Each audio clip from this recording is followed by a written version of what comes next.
El DSM-5 es un manual elaborado por la Asociación Americana de Psiquiatría que sirve como guía para diagnosticar trastornos mentales de manera clara y confiable.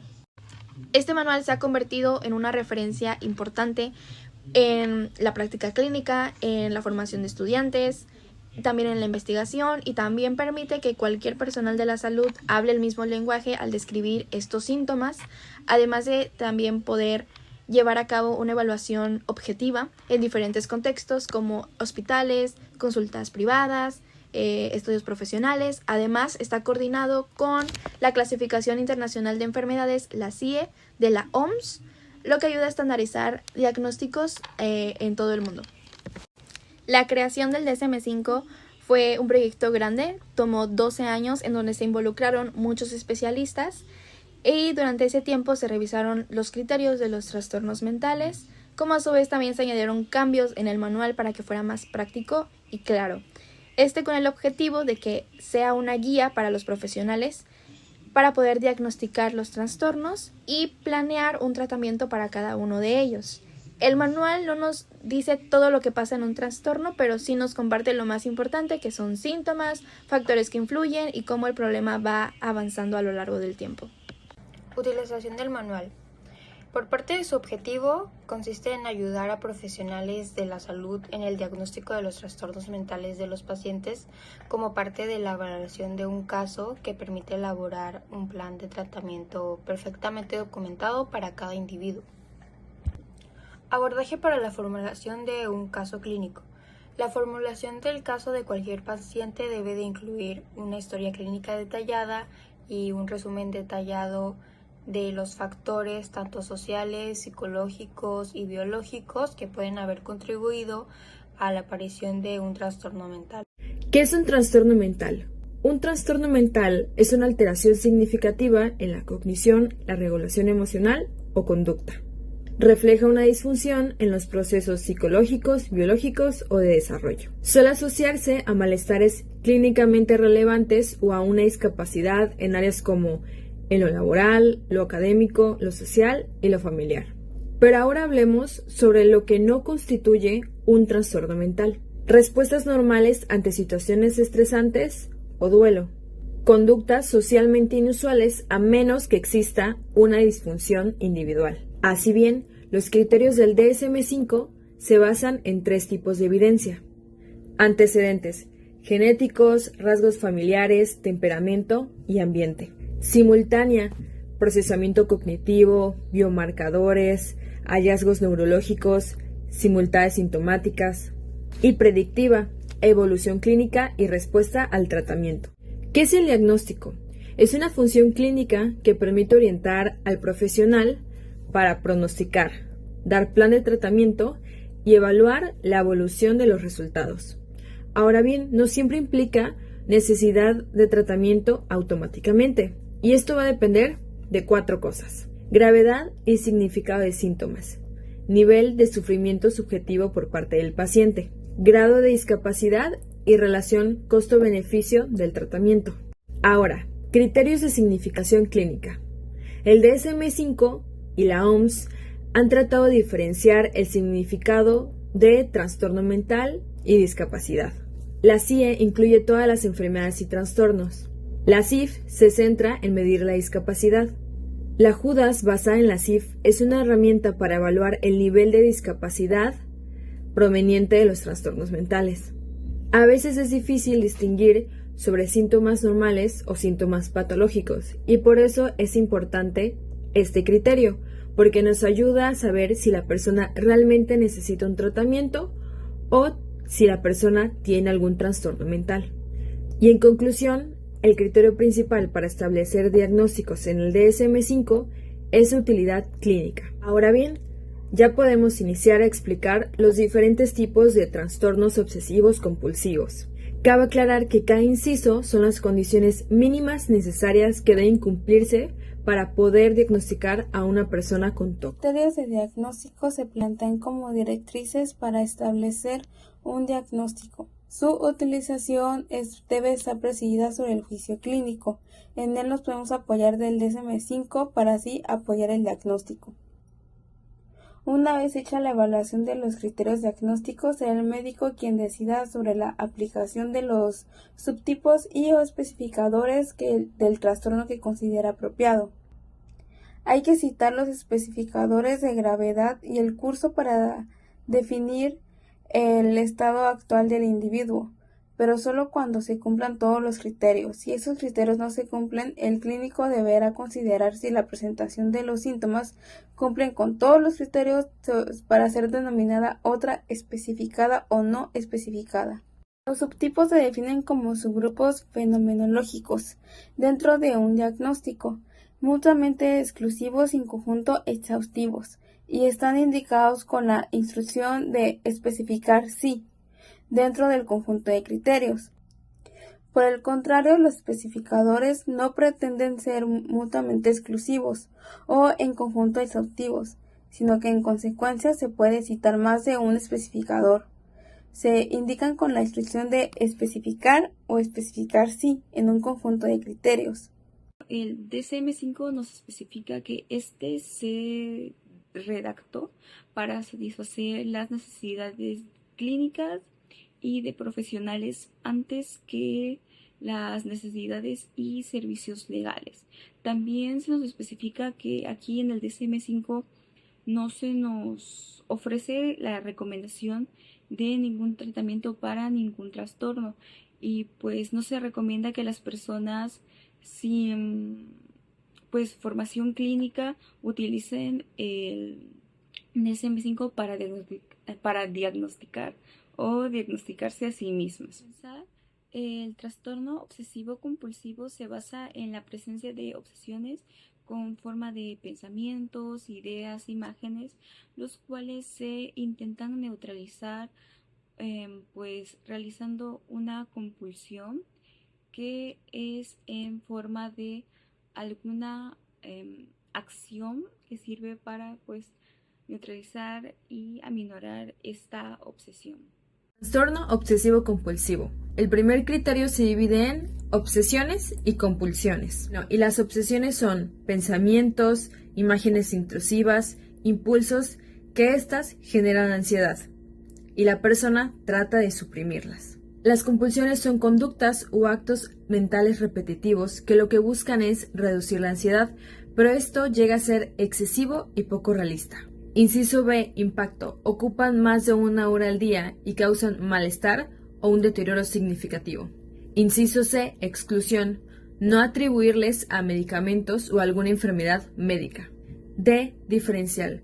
No explicados mejor por otro trastorno mental. Especificar si la persona tiene una introspección buena o aceptable, lo que significa que el sujeto reconoce claramente que las creencias del trastorno obsesivo-compulsivo son falsas. Especificar si la persona tiene poca introspección, lo que hace que dude un poco si las creencias son ciertas o falsas. O especificar si la persona tiene ausencia de introspección con creencias delirantes, que esto significa que la persona está completamente convencida que las creencias del trastorno obsesivo-compulsivo son totalmente ciertas. Por último, especificar si la persona tiene una historia reciente o antigua de un trastorno de tics. Tricotilomanía, trastorno de arrancarse el pelo.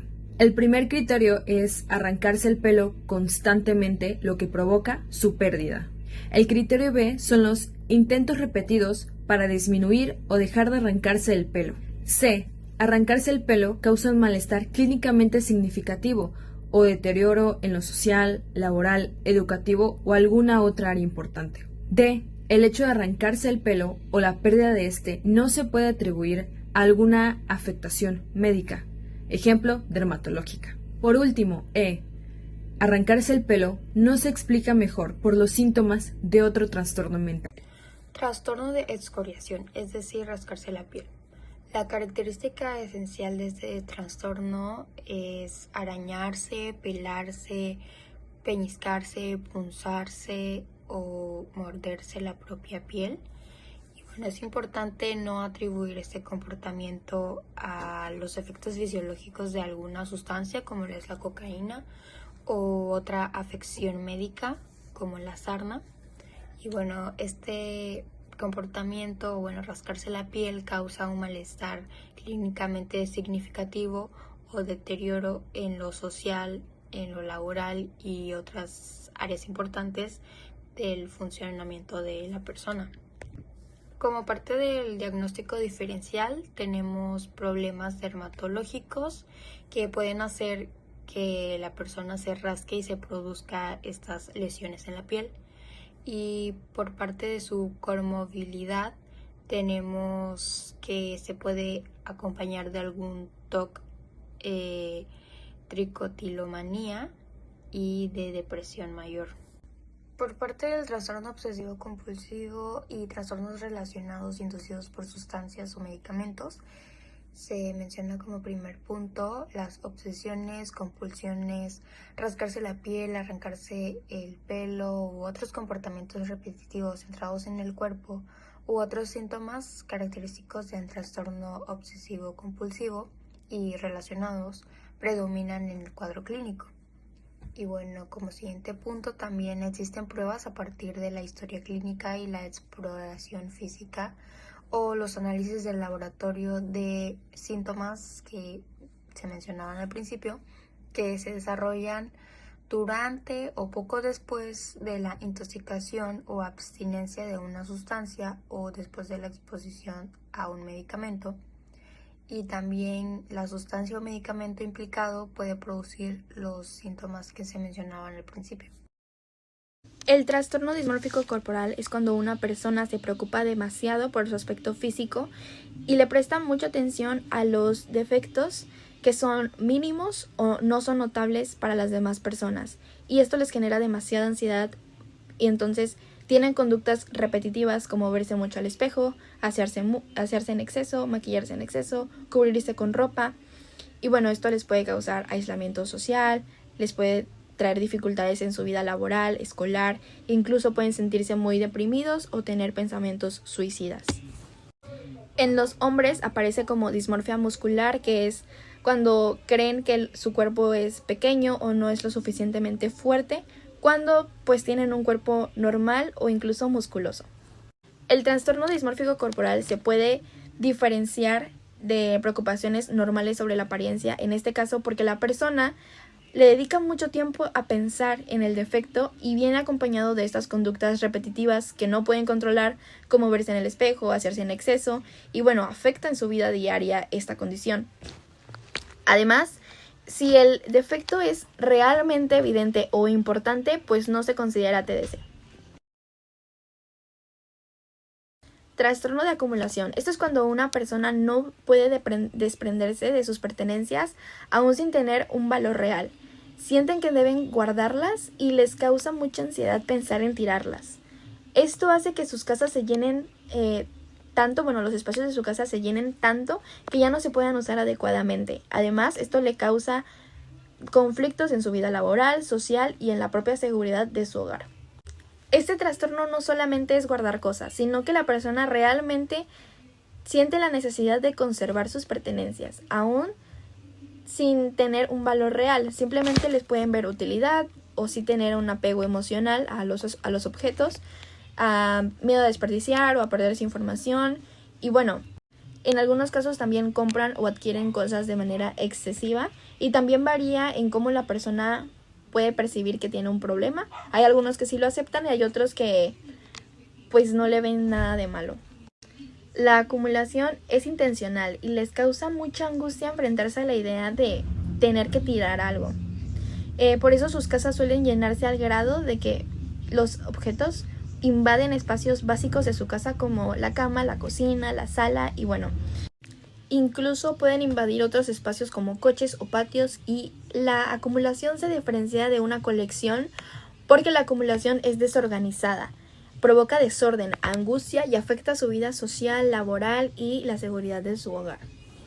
Las personas que adquieren excesivamente, entre el 80 y 90% de las personas lo hacen por compras, objetos gratuitos como folletos, volantes e incluso robo, pero es un poco común. Otro trastorno obsesivo compulsivo y trastornos relacionados especificados.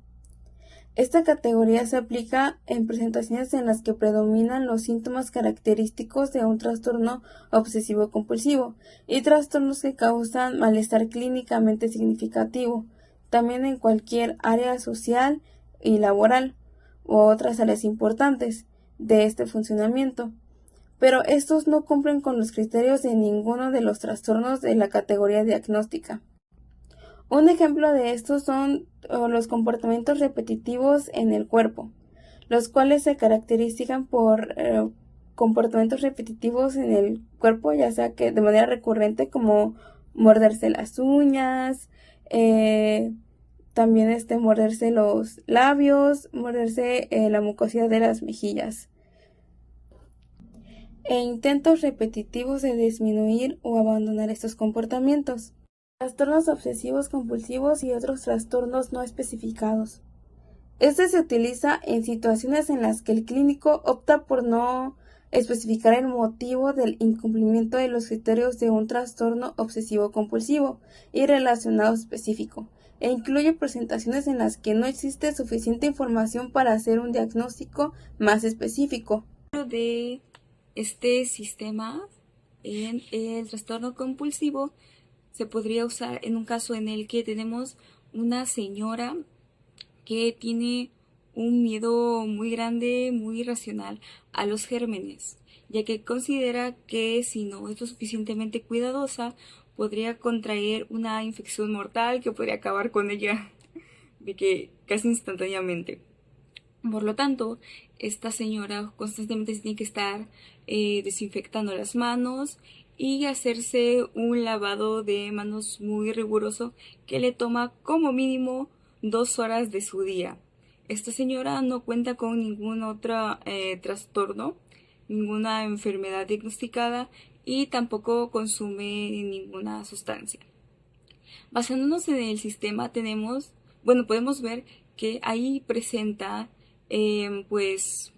la obsesión, que es esta idea, este miedo a los gérmenes de que puede contraer alguna enfermedad.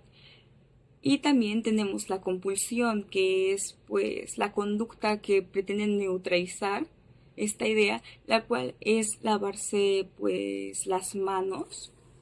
También como nos marca este sistema, vemos que esta compulsión le toma gran parte de su día, ocupando de mínimo 2 horas. Y la señora no consume sustancias y no tiene ningún trastorno diagnosticado.